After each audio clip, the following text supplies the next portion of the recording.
Hello, my dear children. Welcome to the mathematics class. Today we are going to discuss the concepts of complex numbers. Are you ready to listen the class, my dear children? Right.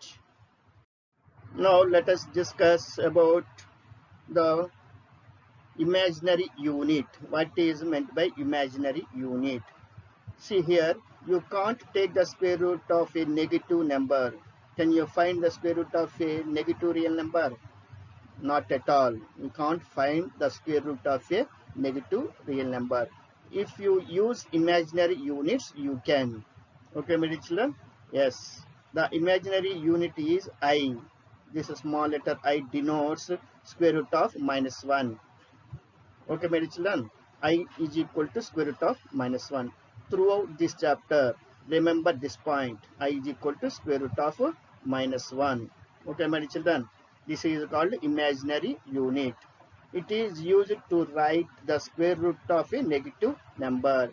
This small letter I is used to write the square root of a negative number. See here, this is a radical sign. Do you remember that one? Radical sign. In this radical sign, this number is said to be index, and the number inside the radical sign is said to be radicand. Do you remember these points, my children? You have learnt these points in your earlier class. Okay, my children? Right. Now, property of the square root of negative numbers. How can you denote the square root of a negative number? Suppose if r is a positive real number, then square root of minus r is written as I into square root of r. Understood this point, my children?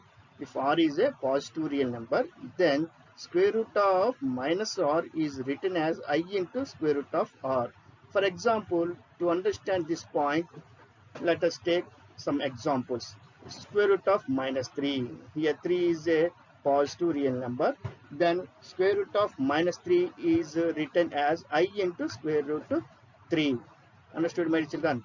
Similarly, square root of minus 4. Let us take this number. How can you denote? That is equal to I into square root of 4. That is equal to 2I.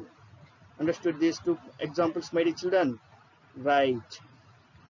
Now come to this point, the powers of I. What is the values of different powers of I? Okay, my children, you know that I is equal to square root of minus 1. In the previous slides, we have discussed this point, my children. Remember this one throughout this chapter. Then I square is equal to minus 1. What is the value of I square? Minus 1. Then I cube is equal to, how can you write I square into I? Can we write it or not? Yes. Then I square value is minus 1. Minus 1 into I, minus I. Understood this value, my children? Similarly, I cube. How can you write I square whole square? I power 4. How can you write I power 4? I square whole square. What is the value of I square? Minus 1. Minus 1 whole square value is 1. Understood these values, my dear children? Right. Similarly, I power 4. How can you write? I power 4 into I. Can we split it or not? As two factors. So what is the value of I power 4? 1 into I. Finally, we get I. Similarly, I power 6. I power 6 can be written as I power 4 into I square. Isn't it or not, my children? What is I power 4 value? 1 into, what is the value of I square? Minus 1. 1 into minus 1? Minus 1. Understood this value, my children? Right. Similarly, I power 7 is equal to I power 4 into I cube. What is I power 4? 1 into, what is the value of I cube? Minus I. 1 into minus I. What will you get here? Minus I. Understood these values, my children? All these values are based on these 3 points. I square, I cube, I power 4. Okay, my children? I power 8 and so on. Okay, my children? For I power n, to find the value of I power n, whatever the number it is, n, divide n by 4. First divide that n, whatever the exponent is here, divide that number by 4.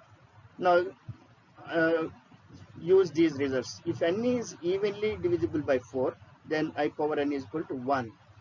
If you divide that n, if you get remainder 0, then write I power n value is 1. Understood, my children?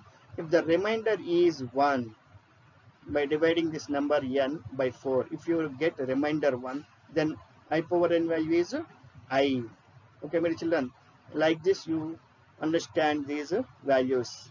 The remainder is 2. If the remainder is 2, I power n is equal to minus I. If a remainder is 3, then I power n value is minus I. Understood these points, my children? Apply these rules here. You get the same result. Understood these points, my children? Right. Now come to the representation of complex numbers. How do you represent a complex number? Okay, my children. For a real numbers a and b, here a and b are two real numbers. The number a plus bi is a complex number. Then this is called a complex number where a and b are real numbers. Okay, my children, if you observe this number, there are two parts. This is the first term, this is the second term. So this first term is called real part and the second term is called imaginary part. There are two parts in a complex number.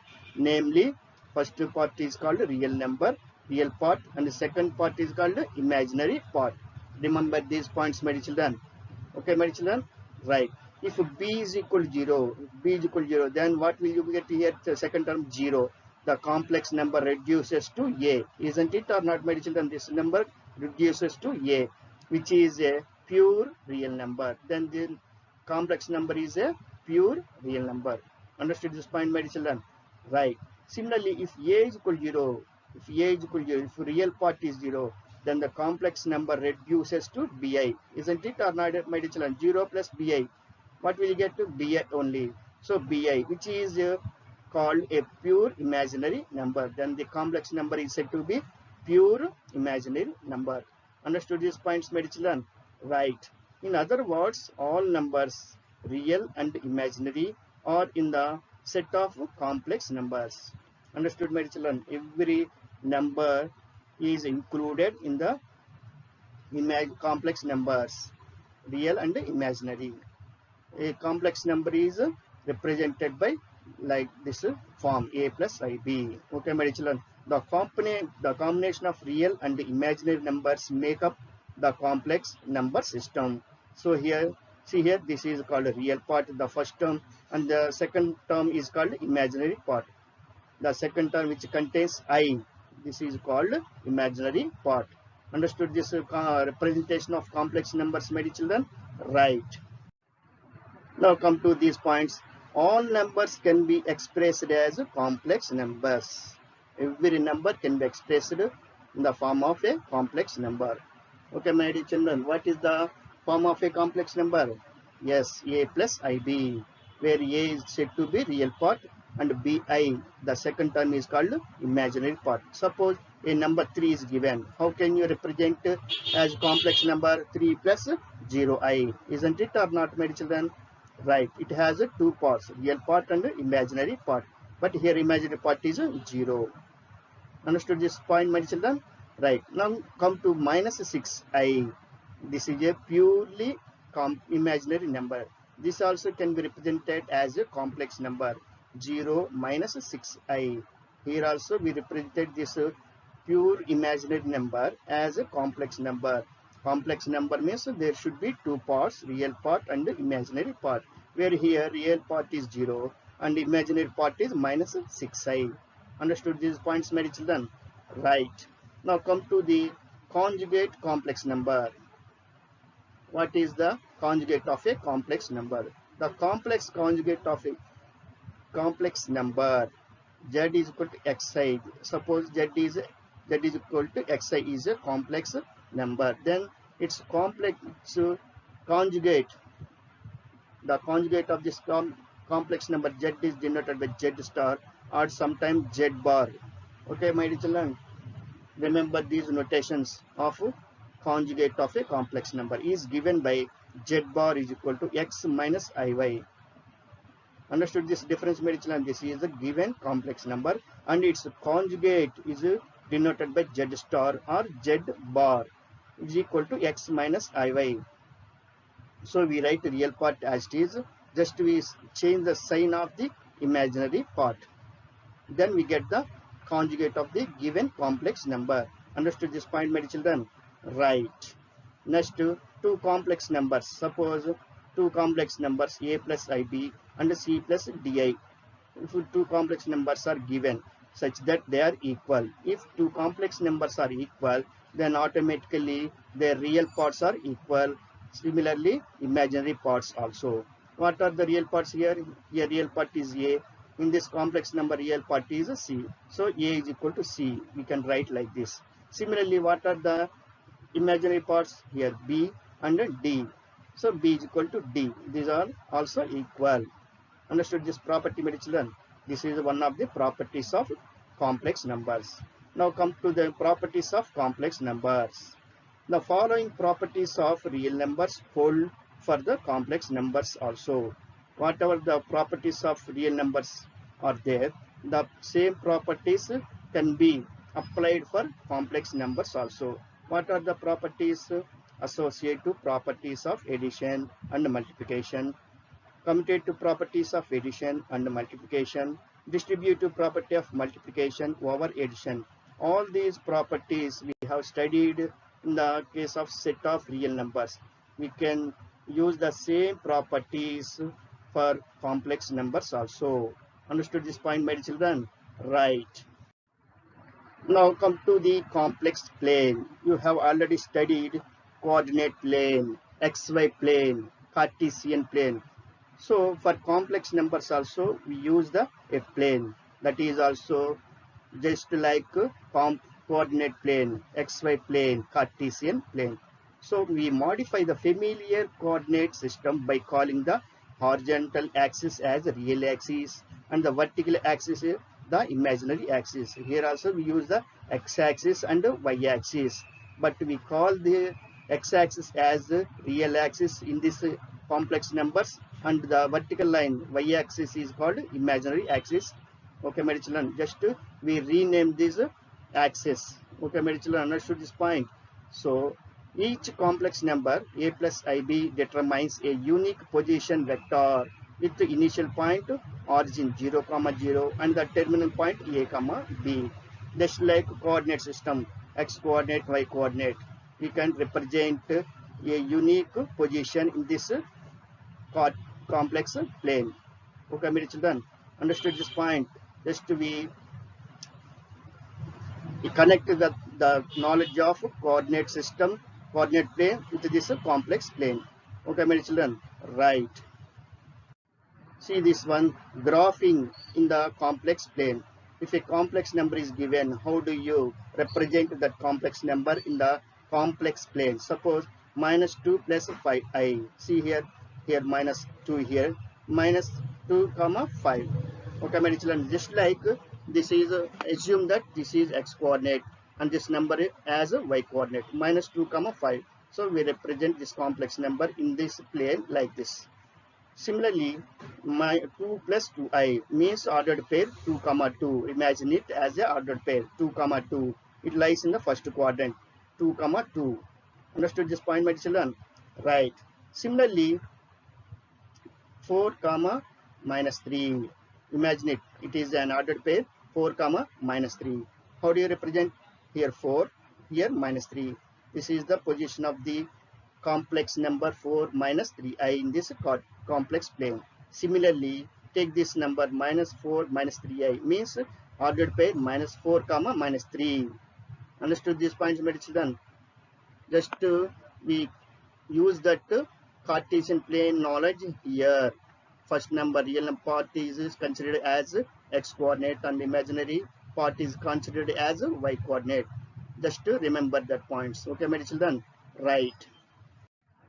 Now come to the absolute value of a complex number. How do you find the absolute value of a complex number? The distance of the complex number is from the origin on the complex plane. That is called absolute value of the complex number. You know how to represent a complex number in the complex plane. Then the distance of the complex is said to be absolute value of the complex number. If you have a complex number a plus ib. Suppose a complex number a plus ib is given, then the absolute value can be found by using this formula, square root of a square plus b square, means square root of x coordinate whole square plus y coordinate whole square. Understood this point, my children, how to find the absolute value of a complex number, right? For example, see here modulus of minus plus 5i. How can you find the absolute value of this complex number? This is a notation, modulus. It is a notation for absolute value of the complex number. This is a notation. Remember this one. Square root of minus 2 whole square plus 5 whole square. Because here minus 2 is real part and 5 is the imaginary part. Okay, my children? Right. Then we find square root of 29. This is the absolute value of this complex number minus 2 plus 5i. Similarly, let us take this example, modulus of minus 6i. Minus 6i is a given complex number. Then here a is equal to 0 and b is equal to minus 6. Do you remember this my points, my children? How to compare the given complex number with a plus ib. Okay, my children, then we get square a is equal to 0 and b is equal to minus 6. In this formula, we substitute a and b, then finally you get 6 here. This number is said to be absolute value of this complex number. Understood this point, my children? Right. Now come to addition and subtraction of complex numbers. How to add and how to subtract two complex numbers. We use the same as algebraic expressions.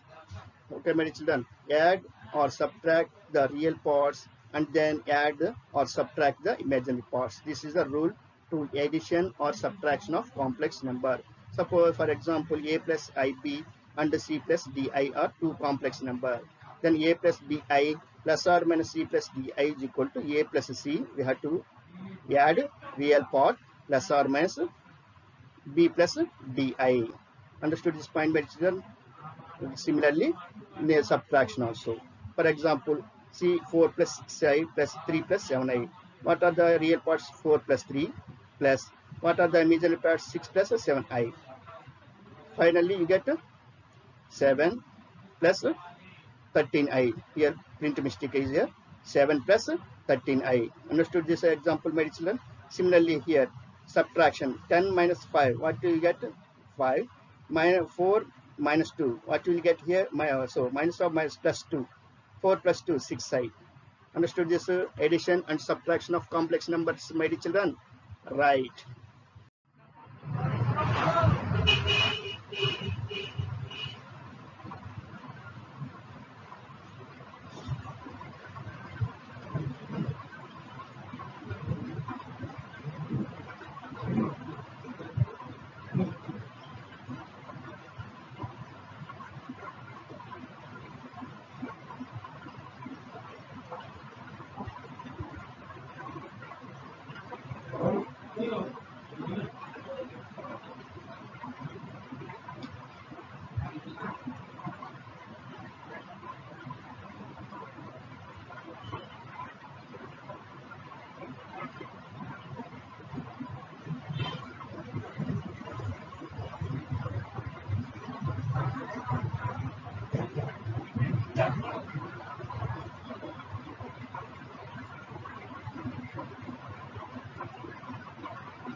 Now come to this multiplication of complex number. come to this point, my children, how to multiply two complex number.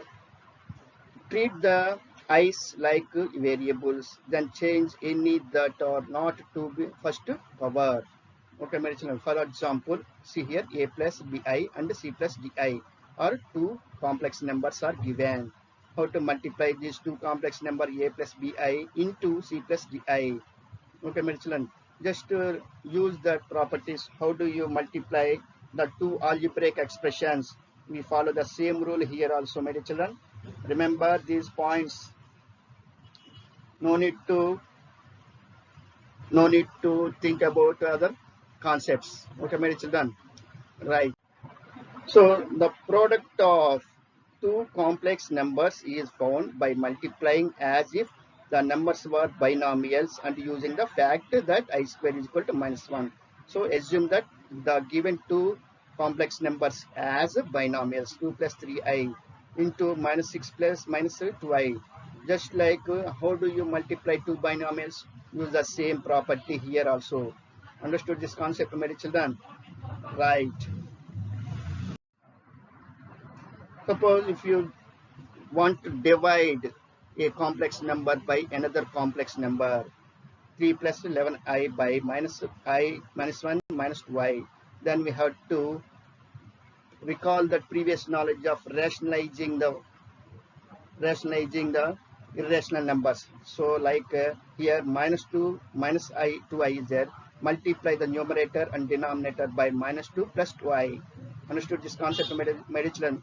Just assume that this is a rationalizing factor of minus 1 minus 2i. Just it is nothing but conjugate of this complex number. If a fraction is given in the complex numbers, then we have to convert the denominator as a real number.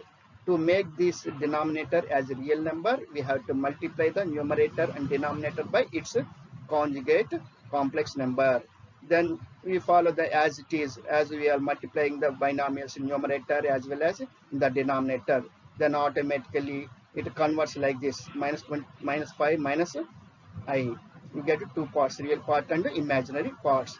Understood this concept, my children? Right.